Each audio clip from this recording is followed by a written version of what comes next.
Everyone, this is Sanjeev. Today I am going to explain a new topic, mode of nutrition, class 10th biology. What is mode of nutrition? There are mainly two mode of nutrition, in which first is autotrophic nutrition.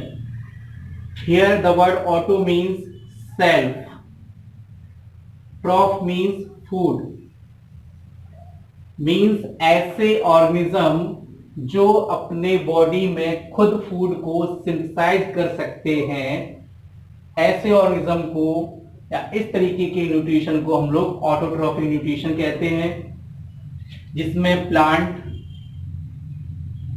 Some bacteria जिनको हम लोग photosynthetic या फिर cyanobacteria भी कहते हैं, जो अपने अंदर फूड को सिंथेसाइज करते हैं। साइनोबैक्टीरिया के अंदर पिगमेंट्स पाए जाते हैं। वो पिगमेंट फोटोसिंथेटिक होते हैं, लाइट को ट्रैप करके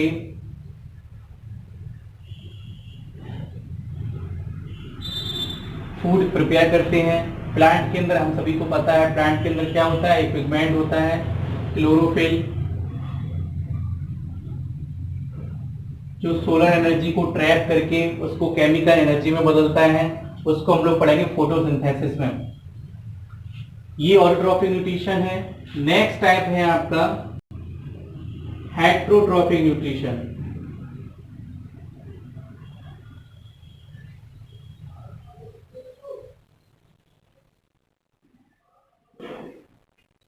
हेटेरोट्रॉफिक न्यूट्रिशन, हेटेरोट्रॉफिक का मतलब होता है ऐसे ऑर्गेनिज्म जो अपने फूड के लिए किसी दूसरे ऑर्गेनिज्म पर डिपेंड होते हैं, means they can't synthesise food in their body to perform life process, so this type of organism known as heterotrophic nutrients और हेटेरोट्रॉफ्स।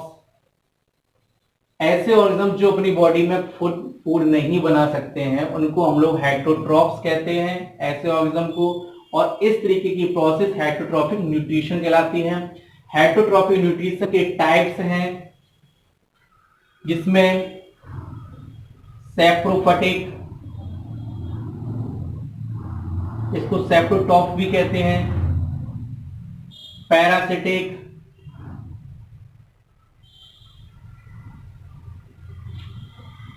सिम्बायोटिक,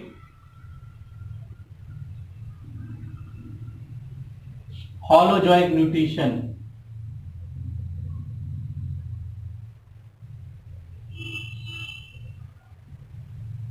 ये जो टाइप्स हैं आपके हेटेरोट्रॉफिक न्यूट्रिशन के हैं, सैप्रोफिटिक, पैरासिटिक, सिम्बायोटिक, होलोजोइक, और भी हैं इंसेक्टिवोरस,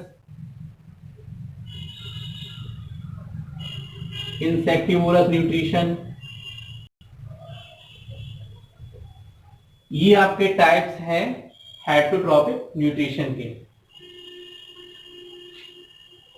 नेक्स्ट देखते हैं हम लोग ऑटोट्रॉफिक न्यूट्रिशन में प्लांट के अंदर न्यूट्रिशन कैसे होता है। आज हम लोग पढ़ेंगे प्लांट के अंदर न्यूट्रिशन कैसे होता है।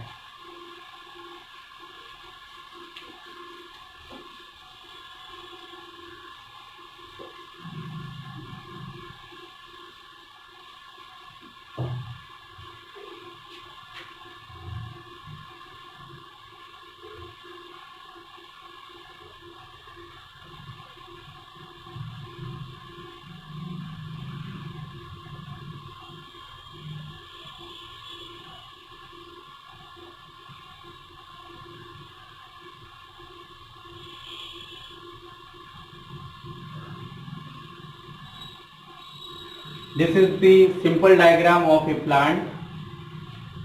This is leaf, that is stem,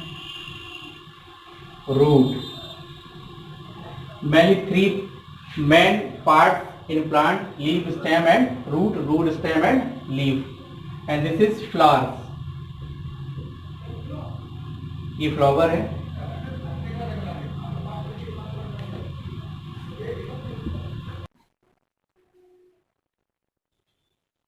leaf, आपको पता है लीफ का कलर कैसा होता है, ग्रीन। क्यों? क्योंकि इसके अंदर पिगमेंट होता है क्लोरोफिल,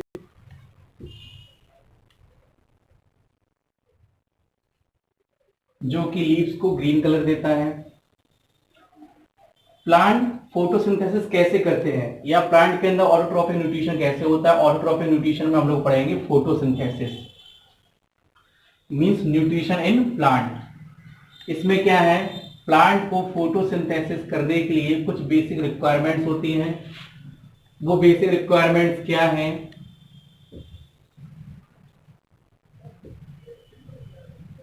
कुछ इनऑर्गेनिक मटेरियल है,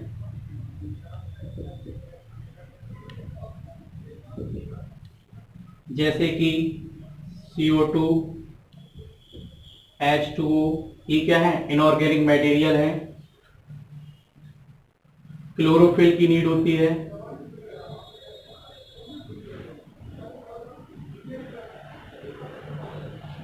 सनलाइट, ये बेसिक रिक्वायरमेंट है, एक प्लांट को ऑटोट्रॉफ बनाती हैं ये सारी चीजें। एक प्लांट के अंदर ऑटोट्रॉफिक न्यूट्रिशन होता है, उसके लिए इन सारी चीजों की आवश्यकता पड़ती है। ये बेसिक रिक्वायरमेंट्स हैं। इन बेसिक रिक्वायरमेंट से किस तरीके से फूड प्लांट के अंदर मैन्युफैक्चर होता है वो हम लोग देखेंगे। ये प्लांट है, ये हमारा सन है। सन से क्या आ रही है? एक एनर्जी आ रही है, जो कौन सी एनर्जी है? सोलर एनर्जी आ रही है। उस सोलर एनर्जी को प्लांट की लीफ में जो क्लोरोफिल है वो उसको ट्रैप कर लेता है और सोलर एनर्जी किस में कन्वर्ट हो जाती है? सोलर एनर्जी जो है वो आपकी कन्वर्ट हो जाती है केमिकल एनर्जी में। Solar energy change into chemical energy. अभी हम लोग पढ़ेंगे फोटोसिंथेसिस में कौन कौन सी इवेंट्स होती हैं। तो ये तो हमारी बेसिक रिक्वायरमेंट्स हैं फोटोसिंथेसिस होने के लिए प्लांट में। अब इवेंट्स क्या हैं? ऐसी कौन सी इवेंट्स हैं जो फोटोसिंथेसिस के दौरान होती हैं? चलिए देखते हैं इवेंट्स क्या हैं। फर्स्ट इवेंट है आपका conversion of solar energy into chemical energy. First ये इवेंट है। सेकेंड ये क्या है? एब्जॉर्प्शन। किसका एब्जॉर्प्शन हो रहा है? सनलाइट का एब्जॉर्प्शन हो रहा है।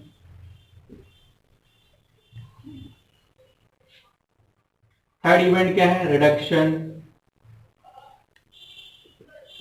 किसका रिडक्शन होगा यहाँ पे? CO2 का, कार्बन डाइऑक्साइड का रिडक्शन होगा। सोलर एनर्जी कहां से आ रही है? सनलाइट से आ रही है। वो किसमें चेंज हो रही है? केमिकल एनर्जी में चेंज हो रही है। क्यों? क्योंकि फूड जो है, वो जो फूड बनेगा, जो ग्लूकोज बनेगा या जो स्टार्च बनेगा, वो क्या है? केमिकल की तो है। Absorption of sunlight. सनलाइट का क्या हो रहा है? एब्जॉर्प्शन हो रहा है। कहां पर हो रहा है? क्लोरोफाइड को, क्लोरोफिल जो है उसको एब्जॉर्ब कर रहा है। रिडक्शन किसका होना है? कार्बन डाइऑक्साइड का जब रिडक्शन होगा तो क्या बनेगा? कार्बन डाइऑक्साइड के रिडक्शन से बनेगा C6H12O6, जो कि क्या है? ग्लूकोज है।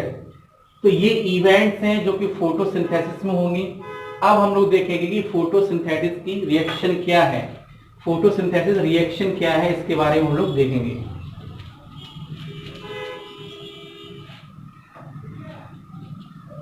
जैसे कि रिक्वायरमेंट हमने आपको बताई थी, carbon dioxide,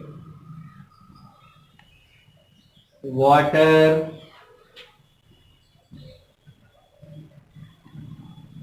sunlight, chlorophyll. Chlorophyll कहाँ है? ये लीफ में है।